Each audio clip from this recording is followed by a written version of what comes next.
भारत माता की वंदे। केवल 5 मिनट के लिए सब शांति से बैठेंगे। आज अपन डॉक्टर APJ अब्दुल कलाम की जयंती के उपलक्ष्य में यहाँ आए हुए हैं। एक ऐसा महान व्यक्तित्व, अगर किसी ने संत नहीं देखा तो अब्दुल कलाम को देख लो। एक मुसलमान है लेकिन संत की पूरी भूमिका निभाएगा। सपने वे नहीं होते जो आप नींद में देखते हो, सपने वो है जो नींद ही नहीं आने दे। सूरज की तरह अगर चमकना है तो सूरज की तरह जलना भी होगा। नमस्कार, मैं दिनेश सिंह भी। आज बात करते हैं रामेश्वरम के उस मल्लाह के बेटे के बारे में जिसके एक कान में गीता के श्लोक और दूसरे कान में डाइविल के सिद्धांत गूंजते थे। बिखरे हुए जुल्फों का ये धनी भारत का राष्ट्रपति रहा। Doctor Abdul Kalam missile man के नाम से भी विख्यात रहा है। आपका जन्म 15 अक्टूबर 1931 को तमिलनाडु के रामेश्वर कस्बे में धनुषकोडी नामक एक छोटे से गांव में हुआ था। परिवार एक गरीब मुस्लिम परिवार अवश्य था।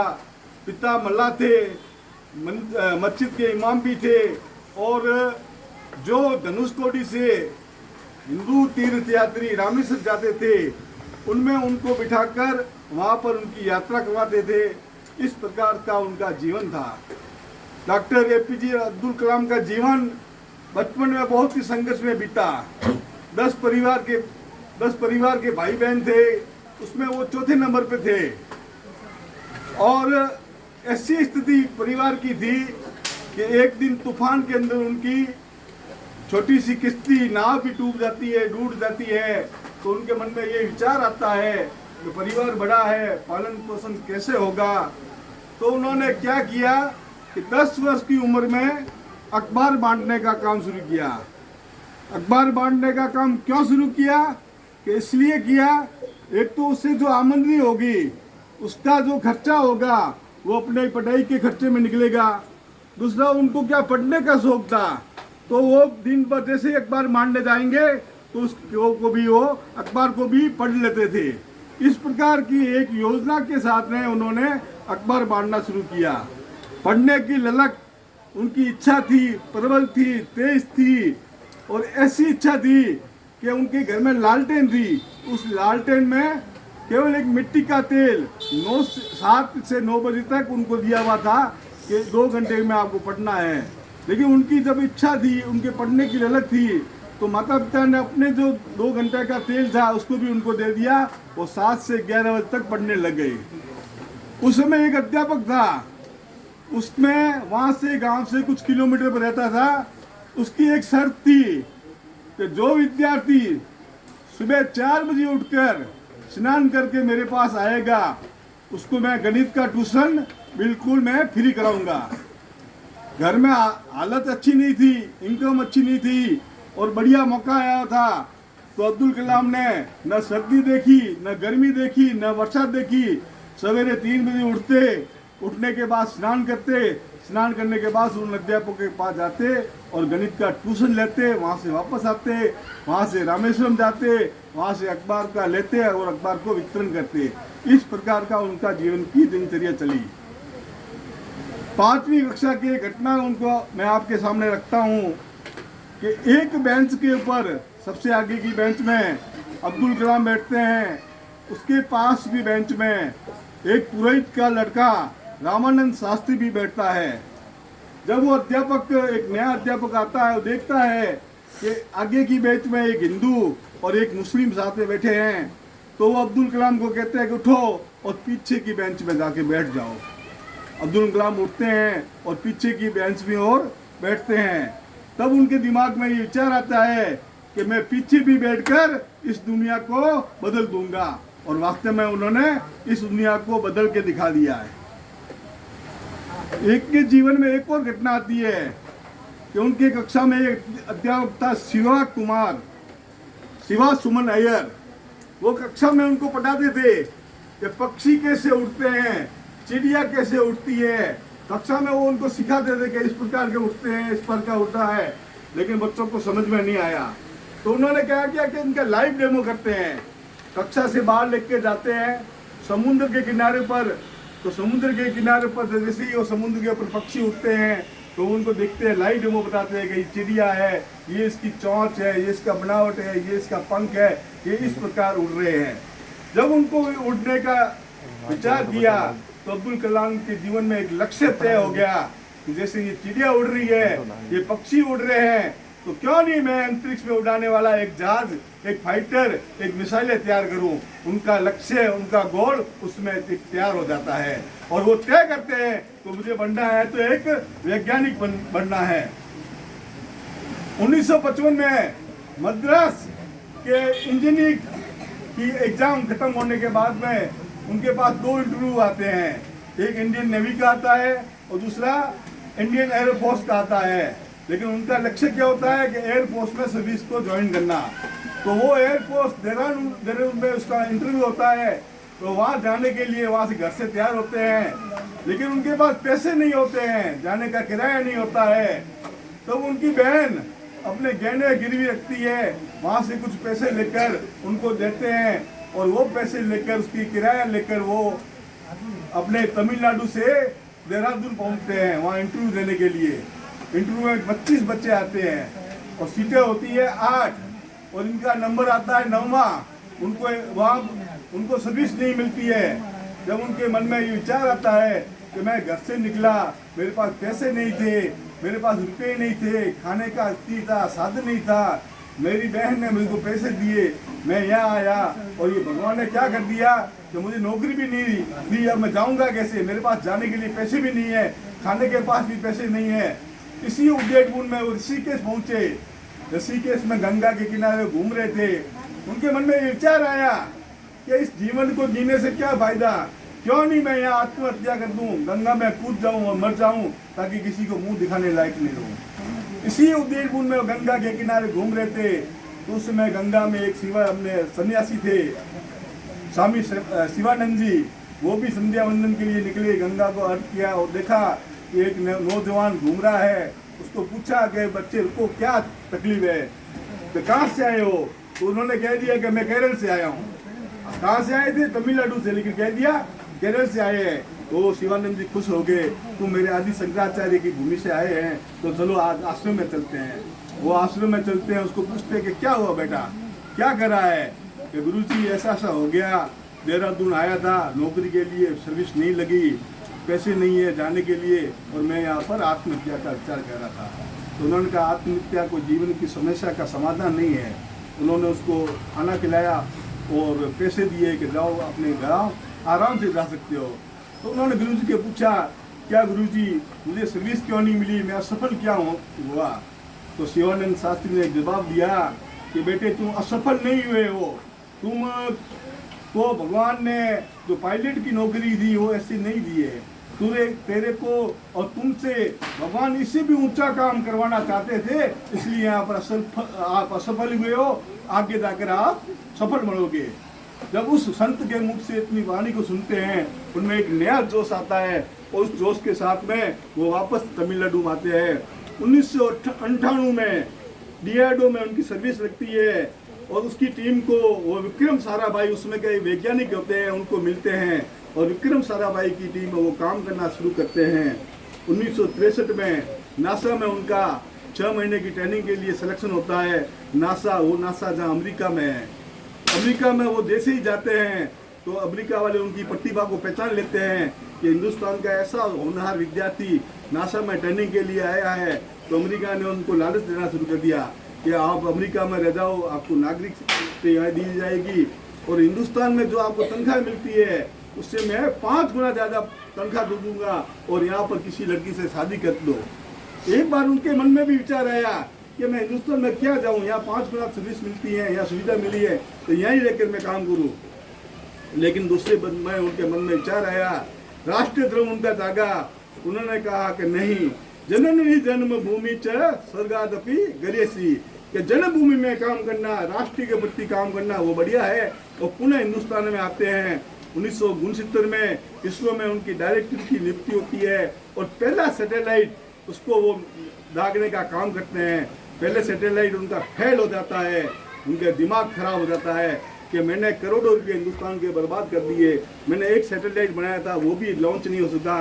और दूसरे दिन वो पत्रकार सब लोग आते हैं तो उनको कहते हैं कि पत्रकार वार्ता में आपको आना है।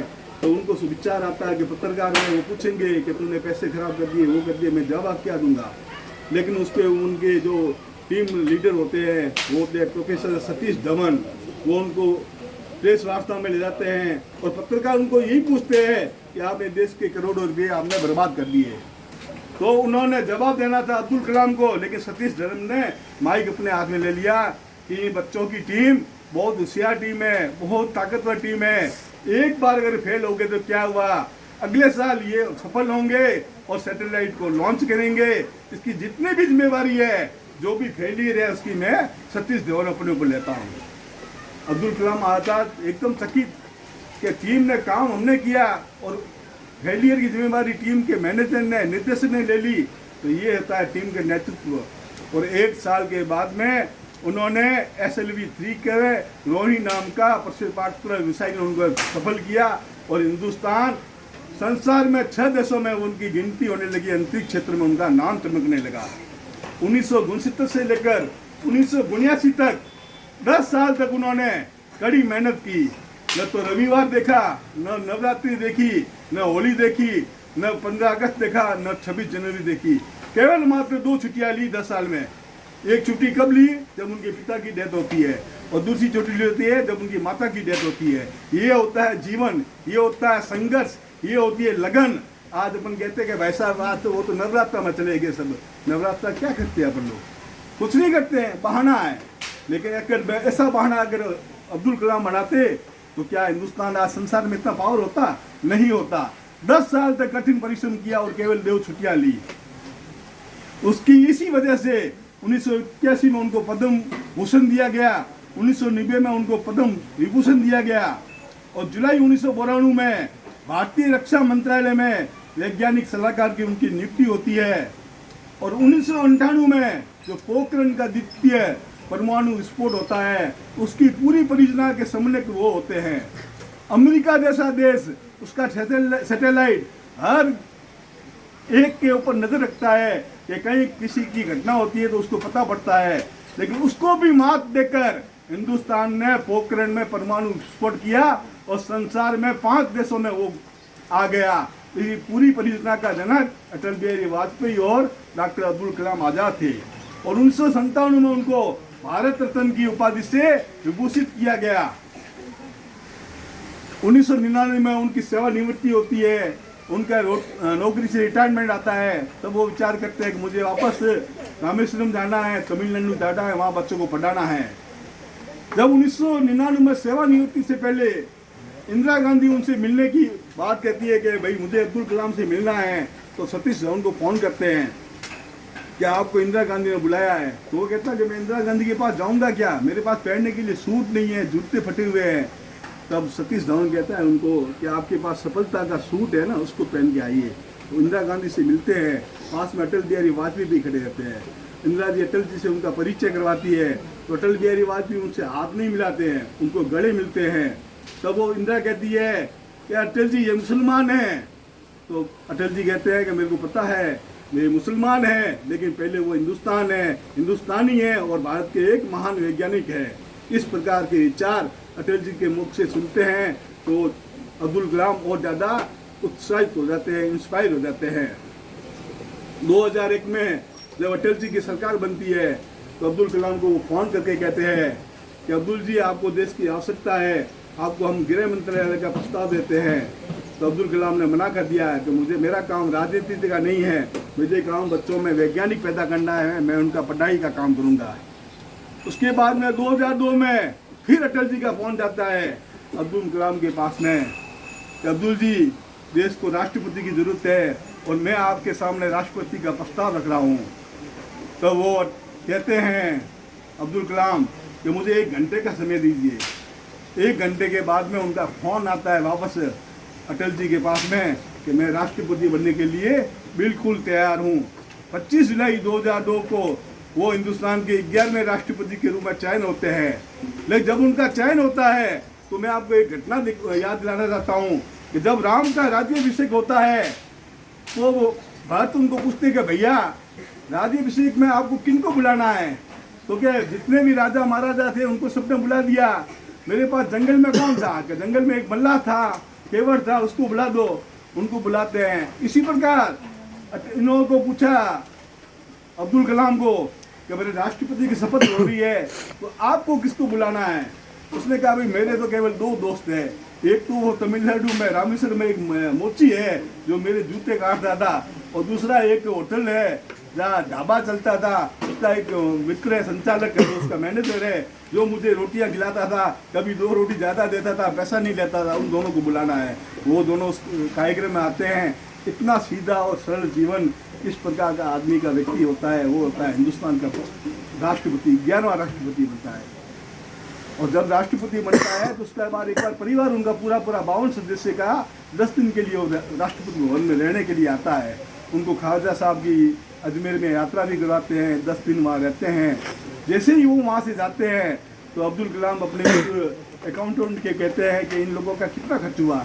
उन्होंने कहा भाई 3,52,000। तुरंत 3,52,000 का चेक देते हैं। वो कहते हैं कि राष्ट्रपति भवन का खर्चा राष्ट्रपति के उठाने के लिए है, उसके परिवार के लिए नहीं है। उन परिवार के लिए 3,52,000 का वो खर्चा इस प्रकार का वो देते हैं। इस प्रकार का एक महान व्यक्तित्व जिसकी आज हम जन्म जयंती मना रहे हैं। DRDO के कार्यकाल में, इनके कार्यकाल में उन्होंने पृथ्वी, आकाश, अग्नि, त्रिशूल और नाग ऐसी मिसाइलें उन्होंने विकसित कर हिंदुस्तान को दुनिया में 6ठे नंबर पर रखा। जब 2015 में उनकी मृत्यु होती है तो 3.5 लाख लोग उनके जनाजे में शामिल होते हैं। 3.5 लाख लोग इसकी कल्पना भी नहीं करते हैं। इस प्रकार का सादा जीवन और उच्च विचार के कलाम थे। और उनकी बदौलत में 2017 में अंतरिक्ष में हिंदुस्तान ने 104 सैटेलाइटों का एक साथ में ऊपर भेजा, प्रक्षेपात्र किया। वो किसकी बदौलत है? इनकी बदौलत है। इनका एक हमेशा ही कहना होता है कि इंसान को कठिनाइयों की आवश्यकता होती है क्योंकि सफलता का आनंद उठाने के लिए कठिनाई बहुत जरूरी है। उनका ये भी कहना होता है कि छोटा लक्ष्य अपराध है और महान लक्ष्य होना चाहिए। महान सपने देखने वालों के महान सपने हमेशा पूरे होते हैं।